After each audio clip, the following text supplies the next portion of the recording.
Ela já lidou com crise com conteúdo de saúde, mergulhou no digital antes mesmo de virar moda e hoje toca sua própria agência com foco em reputação e estratégia. Solta a vinheta!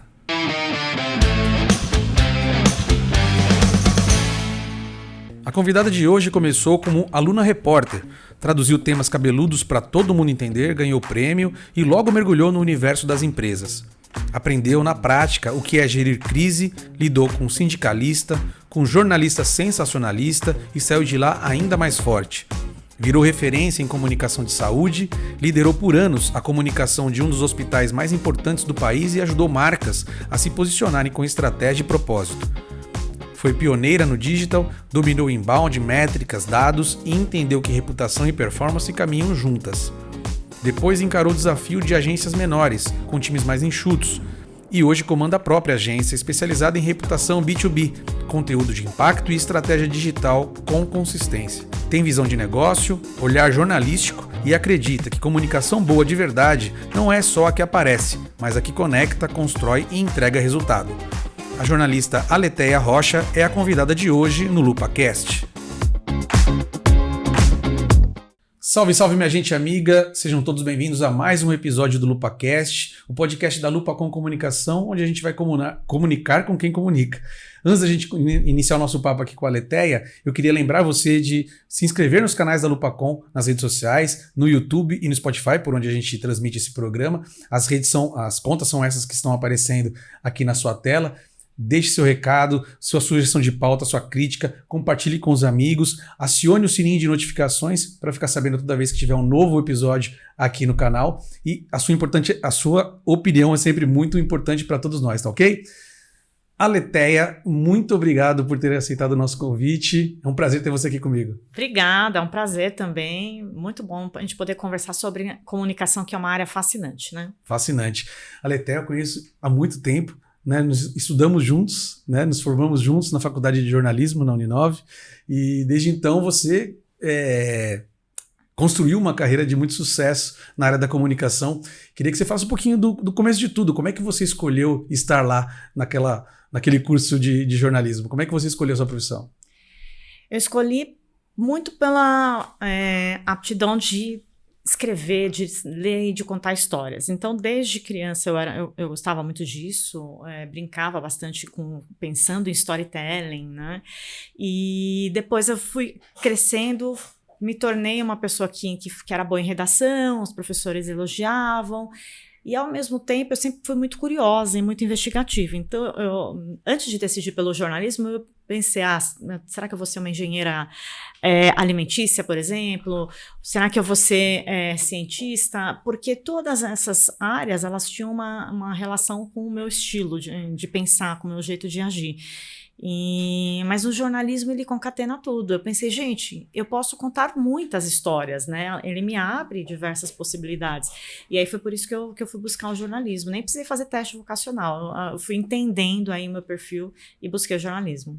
E até que ponto a faculdade, o curso de graduação, te ajudou, te orientou no caminho que você seguiu profissionalmente depois? Porque você, mesmo ainda estudante, ainda lá, antes de se formar, você chegou a produzir algo, né, algum conteúdo no modelo de jornalismo tradicional, de redação, de produzir conteúdo para jornal, né, jornais experimentais, né, da faculdade. Mas logo depois você já partiu para a área da comunicação corporativa, né? Até que ponto a faculdade te orientou no rumo que você ia tomar na sua profissão, na sua carreira? É interessante você comentar isso, porque na faculdade, eu entrei na faculdade primeiro com uma visão, entre aspas, romântica, né? Eu queria ser jornalista de cultura, queria cobrir, estar lá nos grandes jornais, fazendo a minha coluna de cobertura de cultura, que é uma certa ingenuidade, né? Se a gente começar na carreira já pensando nisso. Depois, nós tivemos a oportunidade de cobrir eventos, e aí eu vi como era a cobertura de TV, fiquei apaixonada também, mas o que eu pude ali naquele momento foi aproveitar todas as oportunidades que a faculdade me deu. Então, com a faculdade, eu, por exemplo, me tornei aluna repórter em 2003 e 2004, e pude viajar pela faculdade, inclusive. É uma história bem bacana, que foi quando eu conheci meu marido atual, estamos há mais de 20 anos juntos. E com isso, eu fui percebendo que o jornalismo, ao mesmo tempo, é dinâmico, mas também ele tem um campo restrito e que foi se restringindo ainda mais ao longo dos anos. E eu precisava trabalhar, né? No fim das contas, eu tinha que seguir a minha vida. Então, a oportunidade que me apareceu, a primeira, foi trabalhar numa agência de comunicação, que à época se chamava Dança da Chuva, uma agência boutique, muito conceituada, e abracei com unhas e dentes. Não era bem aquela área que eu queria. Aliás, na época, as faculdades, né, de jornalismo falavam um pouco sobre assessoria de imprensa, o que é uma pena, né? Uhum. Eu aprendi muito na prática, mas eu me apaixonei também. Eu acho que quando você pode... uma das minhas maiores expertises é contar boas histórias. Uhum. E aí, quando você conta boas histórias com intencionalidade, com verdade, para construir reputações de empresas, você está fazendo um trabalho bacana também. Então, eu uso todo o arcabouço, todo o conhecimento da comunicação e do jornalismo para construir boas histórias para empresas. E isso é extremamente necessário, né? Numa sociedade democrática, né? Sim. Realmente, assim, é uma época que existe até um certo preconceito com assessoria de imprensa. A gente estudou de 2001 a 2005, né? Naquela época ninguém levantava a mão. Quem quer ser assessor de imprensa? Nossa, ninguém levantava a mão, né? Todo mundo queria ir para a redação, né? Tem toda a razão, é engraçado isso. Mas é justamente por isso que eu tomei como desafio e passei a me sentir orgulhosa de falar, gente, não tem nada de demérito em você fazer esse trabalho. Muito pelo contrário, é um trabalho bem bacana. Aliás, se a gente tiver um trabalho profissional deste lado, a notícia vai ser melhor encadeada ali do outro lado também, né? Porque assim, é bom para todo mundo. Claro. Eu queria voltar a falar do projeto do Revelando São Paulo, que você começou a fazer lá na faculdade, mas antes eu queria só comparar com os tempos atuais. A gente falou agora de uma época longínqua, de um preconceito com a área de atuação de assessoria de imprensa. Hoje a gente participa de alguns grupos, né, de agencianos, como diz nosso colega Jorge, que a gente também ainda está engatinhando em alguns pontos de ter que educar, né, clientes do que é o trabalho do assessor de imprensa, né, e até colegas nossos de redação. Comparando aquela época, a gente estudando, e hoje, como profissionais, mudou muito essa questão da visão do assessor de imprensa? Eu acho que mudou um pouco em relação à necessidade. Então, acho que você está cada vez mais entendível, né, a necessidade por parte das empresas, as empresas que buscam essa profissionalização da comunicação, mas nós temos um cenário um pouco diferente nas redações. Antes, nas redações, tínhamos muitos jornalistas e muitos veículos, né? Uhum. Nós fomos vendo esse achatamento, tanto das redações em si, quanto do volume de veículos disponíveis. Sim. Até recentemente, a Fernanda Lara, ela divulgou que ela está tendo agora está uma certa estabilidade nos veículos que fecham com os veículos que abrem, né, que começam a funcionar, mas ainda assim está um jogo difícil ali de equilíbrio. Então, diferentemente daquela época, nós temos menos veículos. E diferentemente daquela época, nós temos menos jornalistas. Só que ainda assim, há muita dificuldade. E neste caso, no momento atual, é por conta da sobrecarga dos jornalistas, né? Então, você tem que fazer mais pautas por dia, mais apurações por dia, produzir mais conteúdos finais. Sim. E, no fim, você não tem muito tempo para entender o lado de quem bate na sua porta, né? Sim. Você tem que fazer o que lhe cabe. Então, eu acho que isso está complexo por outros motivos, mas a gente ainda tem muito desafio pela frente, sim, como comunicadores de uma maneira geral, não apenas com os jornalistas, mas até com outros stakeholders, né? Legal. Então vamos voltar lá a 2003, 2004, quando você fez o projeto Revelando São Paulo. Explica um pouco do que era esse projeto e como que foi essa sua saga viajando pela universidade.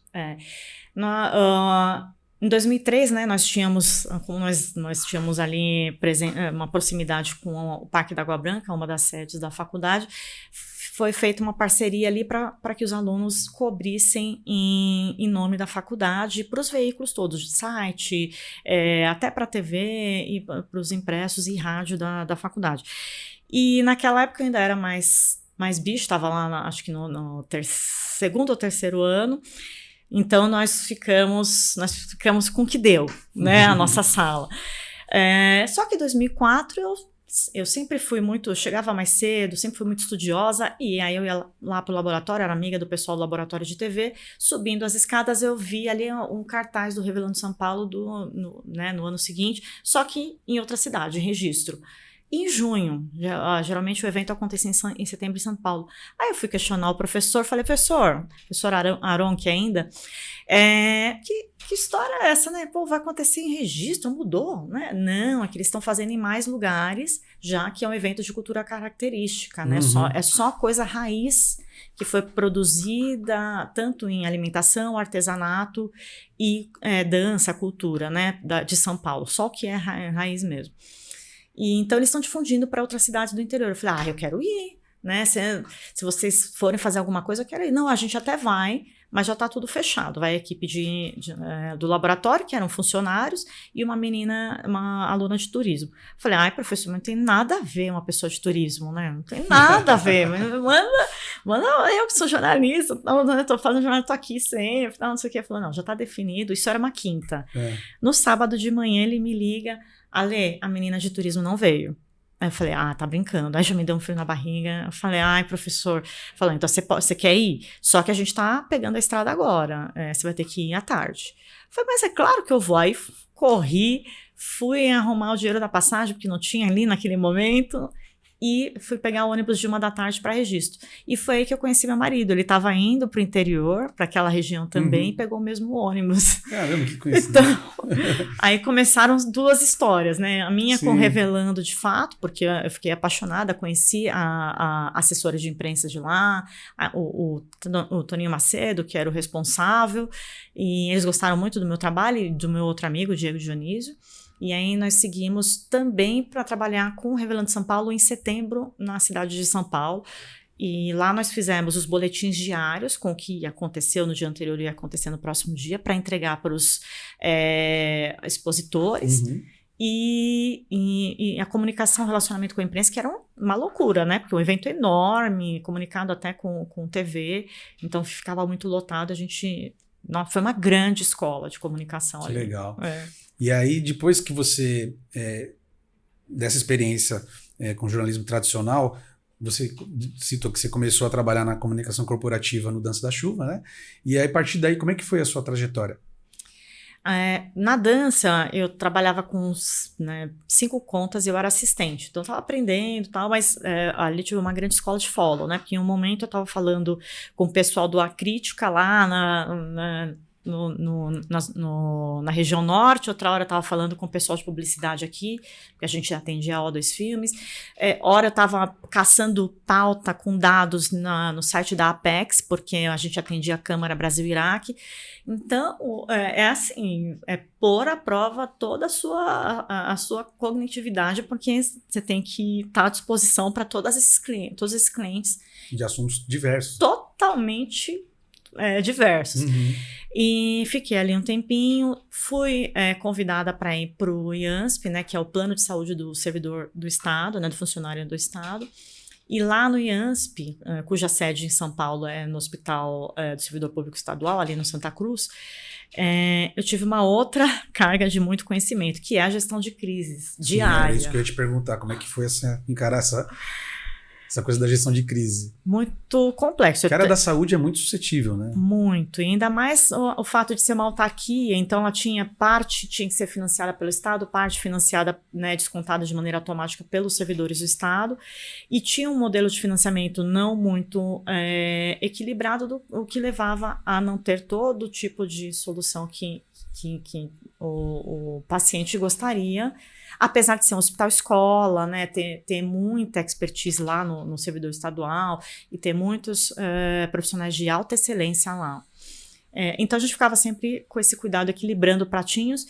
E se a gente for pensar, se ele é o plano de saúde do servidor do Estado, é para todo mundo, são 650 cidades em São Paulo. Sim. E então todo dia tinha uma crise. Ou era Piracicaba, ou era Sorocaba, ou era Presidente Prudente.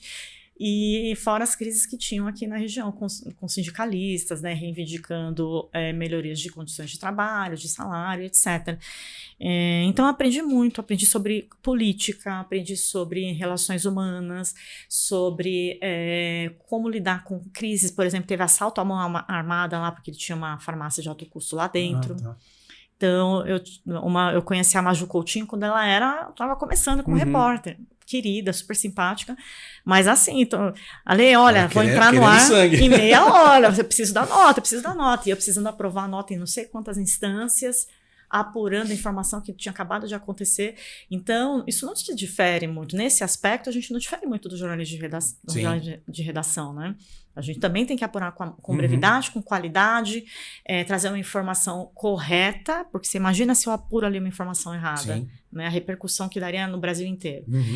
E então isso também foi muito relevante nesse sentido, agilidade com alta qualidade, né? E trabalhar sob alta pressão. Aí virei uma chavinha enorme, voltando ali para a agência e para o setor privado, quando eu fui para a RMA atender o Hospital 9 de Julho, entre outras contas, né? Antes da gente passar para esse outro hospital, ainda na área da saúde, ainda sobre gerenciamento de crise, né? Um dos preceitos do gerenciamento de crise é a rapidez na resposta, mesmo para dizer que ainda não tem, né? E você citou que você, até por ser um órgão público, né, a dificuldade que você tinha de validar, né, uma nota com várias instâncias, né? Como é que você lidava nisso? Porque assim, eu imagino que você não lidava somente com jornalistas sérios, né? Tem uma série de veículos de comunicação com uma pegada um pouco mais sensacionalista, um pouco mais apelativa, que a tua dificuldade talvez aumentasse bastante. Sim, eu sempre fui muito firme, mesmo muito novinha, eu sempre fui muito contundente em alguns aspectos, então eu me colocava muito assim, olha, você está presumindo essa informação ou você tem essa informação de fato? Não, porque se você está presumindo, você não pode dar, porque isso é jornalismo, né? Jornalismo é imparcial. Então, eu sempre coloquei o jornalismo como algo relevante para essas pessoas, para quando esse sensacionalismo vinha à tona. Desculpa te interromper, mas essa é a bagagem que quem ainda tem algum preconceito com assessor de imprensa, ter o curso de jornalismo mostra, né? Se você sabe exatamente o que é importante no bom jornalismo, né? Para colocar o cara na parede. Exato. Né? Calma, peraí, você está colocando palavras na minha boca? Não, é isso que está sendo dito, eu estou apurando. Então, olha, gente, eu preciso te dar uma informação relevante. Então, eu sempre procurei colocar essas questões. E, em geral, fui bem respeitada, né? Porque quando você coloca emoção, às vezes a gente não percebe, né? Todo mundo é ser humano. E o cara do outro lado tá lá colocando emoção, não percebe. Você fala, cara, peraí, eu sei, gente, não briga comigo, não tenho culpa de nada, eu só tô aqui fazendo meu trabalho. Sim. Então, quando eu já quase apanhei de sindicalista, uma vez eu tava na frente de uma manifestação dentro do hospital, da parte interna, e os manifestantes no alto-falante pedindo para a imprensa entrar. A imprensa estava do lado de fora e eu também. E aí eu falei, gente, não posso deixar entrar. Aí o presidente de um dos sindicatos falou, pessoal, calma, ela tá só fazendo o trabalho dela também. Então, ele mesmo me defendeu. Entendi. Eu tava assim, prestes a apanhar. E por que isso? Porque eu estava sendo educada, porque eu estava só tentando mediar a situação, e as pessoas se perdem às vezes, né? Então a gente tem que trazer todo mundo pro eixo. Imagino que tenha sido uma escola muito grande. Muito. E aí o que você levou disso lá pro 9 de julho, que foi uma outra experiência na área da saúde? Muito a ponderação. Então, lá, ao contrário do IANSP, eu tinha que fazer tudo principalmente o meu dia a dia era muito planejado. Então, era com antecedência definido os temas do trimestre, eu tinha metas para trabalhar, e eu atuava em digital também, então eu precisava, por exemplo, trabalhar cirurgia bariátrica com a imprensa, eu também tinha que trabalhar em digital, e como eu desdobro, né, como eu faço derivação de conteúdo para levar um conhecimento estratégico para a imprensa e diferenciado, porque aqui é inédito, mas não deixar de fazer uma informação de qualidade, sexy, né, que atrai o interesse para o ambiente digital, tanto blog quanto mídias sociais. Numa época que isso engatinhava um pouco, né? Exato, mais de 10 anos atrás. E então esse era um grande desafio, né? Como é que a gente organizar esse xadrez nesse caso, ter relevância e resultado. E aí como é que você conseguia, como que eu fazia? Nessa época ainda tinha bastantes veículos, né? A gente ainda tinha essa sorte, graças a Deus. E aí a minha veia investigativa se aflorou muito nesse sentido, porque eu com um hospital que não é um hospital escola, né, mas apesar de ter alta qualidade, você tem que provocar mais, né? Então você não vai ter uma super notícia ali, você tem que provocar com informação, com dados que não estão disponíveis tão facilmente. Então eu entrava muito no DataSUS, para ver estatísticas vitais, já consegui pauta para TV, pautas relevantes. Para comparar com o que você tinha lá. Ou comparar dados históricos. Nos últimos 10 anos, quantas pessoas, né, qual foi a variação de câncer de pele, por exemplo? Porque todo dia 27 de novembro é a data ali do câncer de pele. Então, todo mundo vai falar sobre isso, mas eu quero falar sobre a variação de 10 anos. É uma variação qualificadíssima, né? Então, isso é muito investigativo. Outra coisa, onde as grandes mídias bebem informação para que eu beba junto e leve o meu porta-voz. Fui investigando isso também e trazendo muito essa antecipação para entregar resultados. Tá. E isso me ajudava em todas as frentes, inclusive no digital também. Entendi. Falando em digital, você foi uma das primeiras, ou talvez a primeira pessoa na agência que você trabalhava, na RMA, né? A mergulhar no inbound marketing também, que era algo que engatinhava, né? Ia começar a enxergar que o digital seria a realidade que é hoje, né? Como é que foi isso? Eu lembro que em 2015, eu já fazia conteúdo para digital há muito tempo, né? E em janeiro de 2015, um dos sócios virou para a agência e falou: gente, todo assessor vai ter que saber produzir conteúdo para o ambiente digital. Seja post, roteiro, não importa, né? Para vídeos. Eu falei: que legal, já faço, então já estou na frente. Mas a maioria não fazia. Não fazia e não queria, né? Muita gente, né, torceu o nariz. Ai, gente, não, meu Deus, digital é com a equipe digital, não é comigo, né? E eu acho que é um pensamento que eu respeito, mas eu não concordo. Então, tanto que eu já trabalhava com isso. Aí eu falei: ok, eu já sei isso. Se ele quer isso, eu tenho que dar um passo à frente, né? E fui entender o inbound marketing, que era até um produto que estava sendo implantado pela agência, sempre muito inovadora, sempre trazia produtos legais para o mercado, e fui entender. Mergulhei no curso da HubSpot ainda em inglês, que a HubSpot estava chegando no Brasil. Sim. E começamos, os nossos clientes, pouco a pouco, começaram a contratar esse serviço, e graças a Deus eu já estava por dentro. É claro que eu não era a pessoa que apertava o último botão, logo eu fui promovida a gerente, então eu subi mais um degrau ali na operação, mas ao entender o todo, eu poderia traçar uma estratégia muito mais relevante e adequada. Já conhecia de comunicação, já conhecia de saúde, passei a entender de inbound marketing, né? Eu me tornei uma profissional ainda mais híbrida, como eu costumo dizer, e trazendo um olhar assertivo. É claro que o inbound marketing, por exemplo, a área de saúde, é difícil, porque você tem que, né, no caso de um hospital, você tem que ter o paciente doente, você tem que ter com um plano de saúde que atenda ali, ou que ele tenha o dinheiro para fazer o particular, que ele more na região e que ele gosta daquele médico. São diversos médicos, né? Sim. Um corpo clínico vasto. Mas um dos caminhos de comunicação, de marketing, e isso ensina muito, até essa dificuldade, né? Como eu chego nessas pessoas, como eu faço isso dar certo. Né?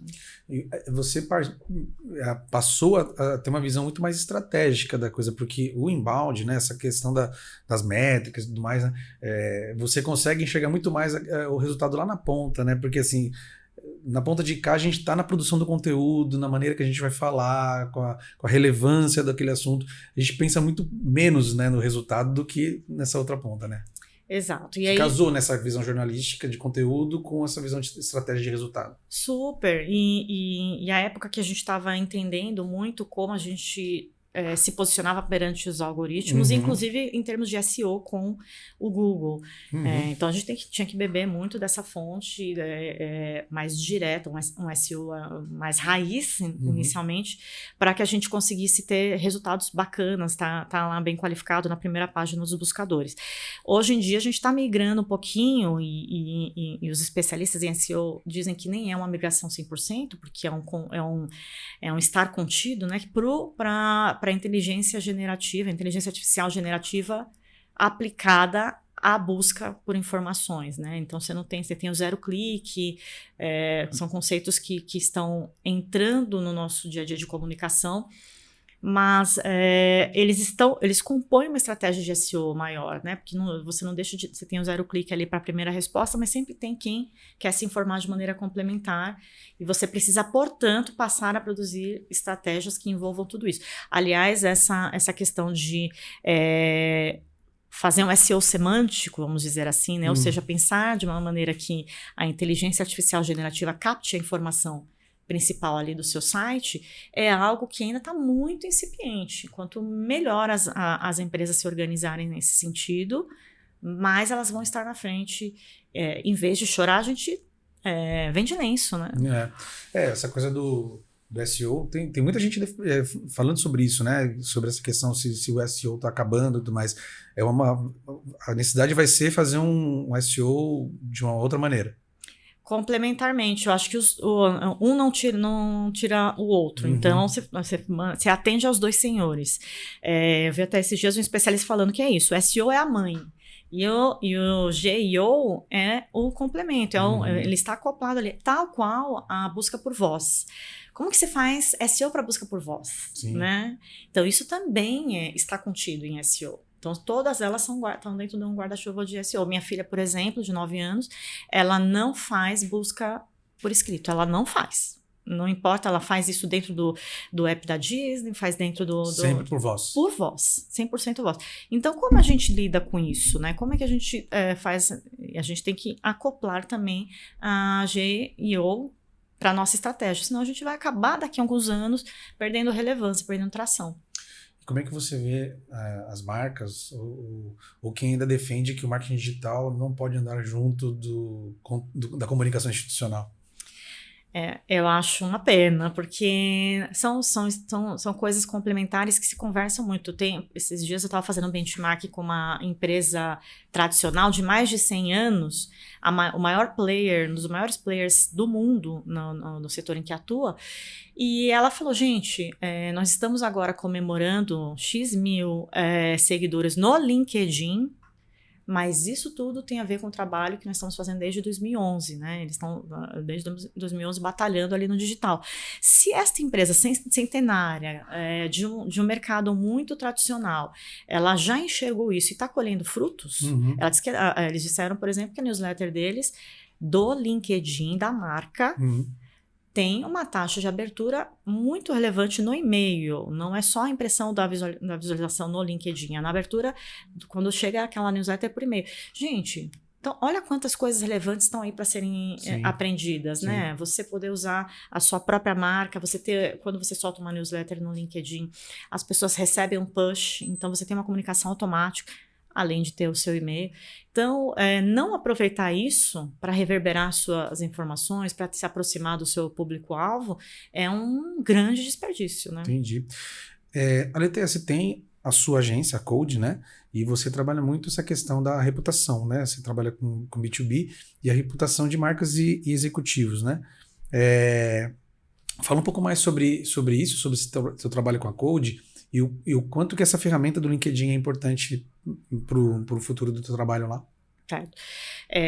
A Code ela é uma agência que oficialmente, né, estou colocando ela em prática agora, mas ela já existia de uma maneira interna, digamos assim, né? Então eu estou começando a aprofundar a divulgação dela para o mercado.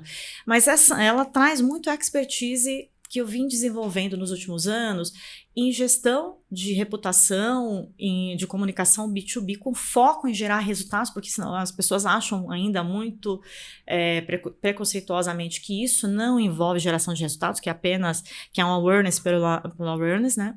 E o objetivo é sempre gerar resultados de negócio, tanto que nós estamos sempre calcados, né, nos objetivos de negócio. Essa visão que eu vim desenvolvendo de comunicação, de entendimento sobre potenciais de crise, como mitigá-los, o que a gente pode embarcar para construir e fortalecer reputações de marcas e pessoas, eu trago para a agência com foco especialmente no ambiente digital, mas não se limitando a ele. Então, eu posso trazer estratégias muito robustas e que tragam resultados de longo prazo, tanto para o ambiente digital, com foco no LinkedIn, principalmente que é onde eu tenho, eu brinco, eu sou LinkedIn lover, né? Que eu adoro o LinkedIn, mas também com outras ferramentas, plataformas como Instagram, até TikTok, etc.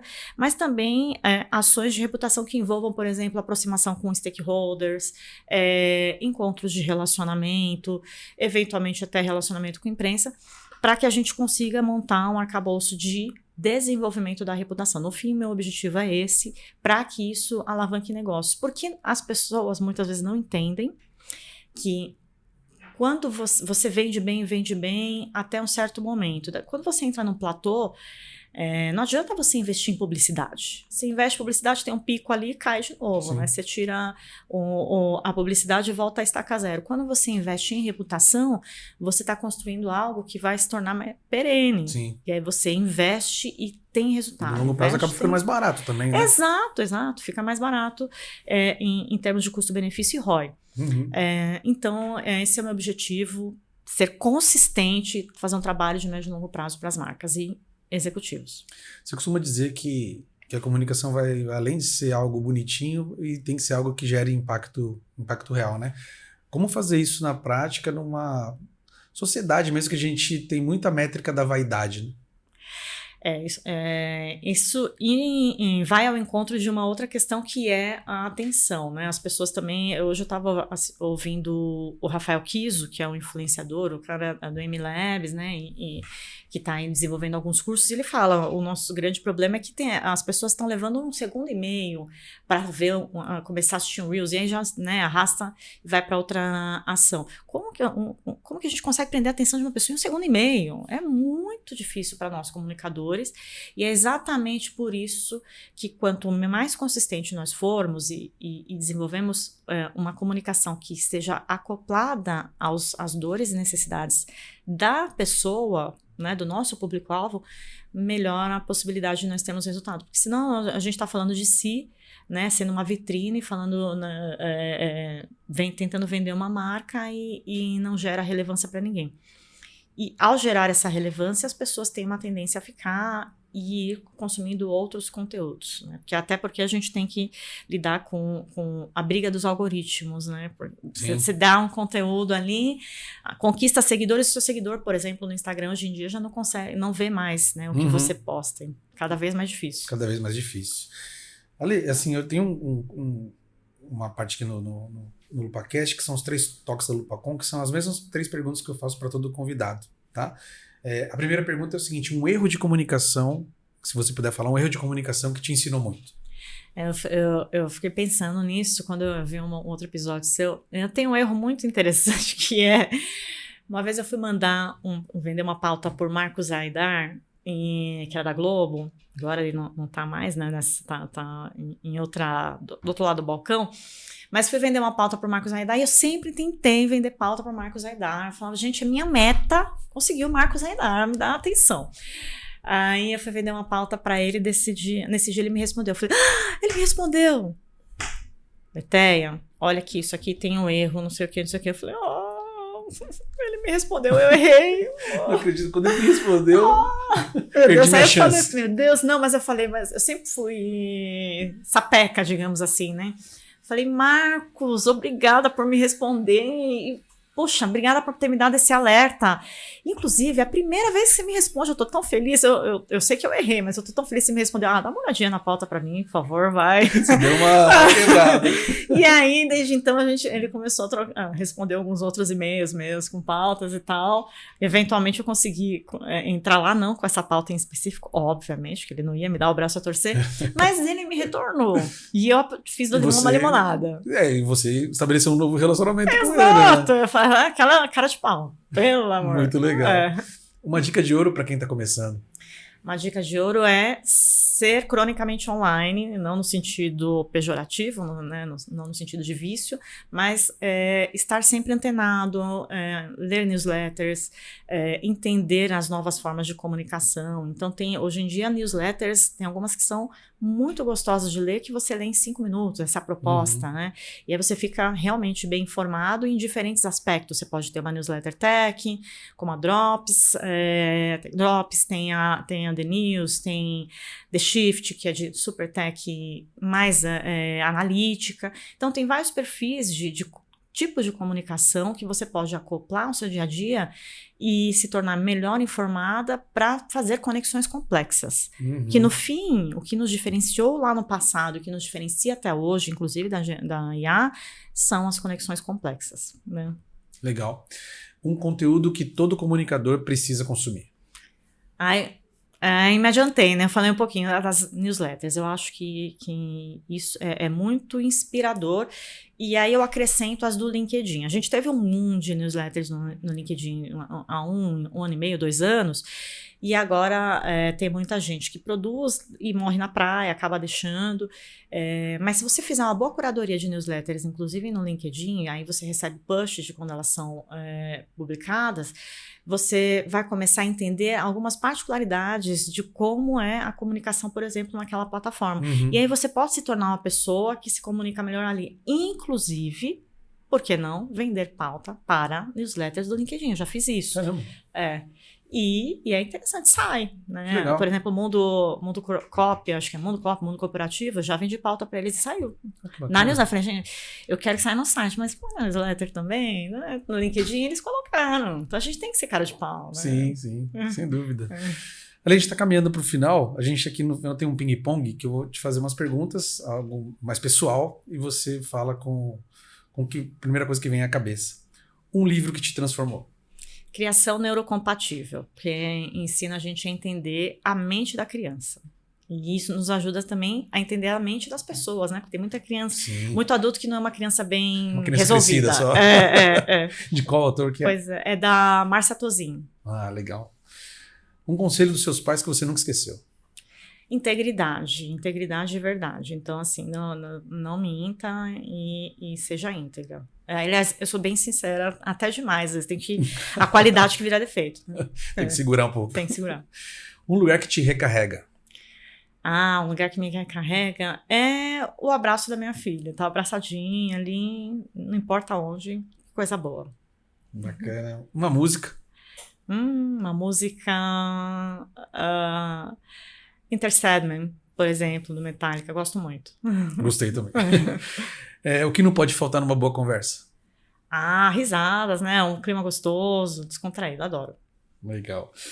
E para fechar, se você pudesse voltar no tempo, falar com a Aletheia ainda jovem, escolhendo a profissão, entrando na faculdade, pensando no futuro, o que você diria para ela? Diria para ficar tranquila que as coisas vão dar certo, né? Que a gente, quando é muito jovem, tem muito medo, nossa, uma ansiedade. E no fim as coisas vão se encaminhando, vão dando certo. Ela fala, fica calma, não fica com gastrite, não vai dar certo. Fica bem, você vai conseguir dar os próximos passos. Fica calma, vai dar certo. Legal, Ale, faltou te perguntar alguma coisa? Não, acho que tá tudo bem, tranquilo, foi um ótimo papo. Legal, obrigado pela tua presença, por dividir um pouco da tua história aqui com a gente, com quem tá assistindo a gente. Muito bom, obrigada pelo convite, adorei. E para você que está nos assistindo, um grande abraço também, obrigado pela audiência, compartilhe com os amigos, dê um like no vídeo, mande sua crítica, mande seu comentário, sua sugestão de pauta, a sua opinião sempre vai ser muito importante para todos nós. Não esqueça de se inscrever nos canais da Lupacom, nas redes sociais, as contas são essas que aparecem aqui na sua tela, se inscrever principalmente no canal do YouTube e no Spotify, que é por onde a gente transmite o LupaCast, e acionar o sininho de notificações para saber toda vez que tiver uma novidade aqui no canal, tá bom? Porque release a gente até lê, mas papo bom de comunicação é aqui. Um abraço e até a próxima.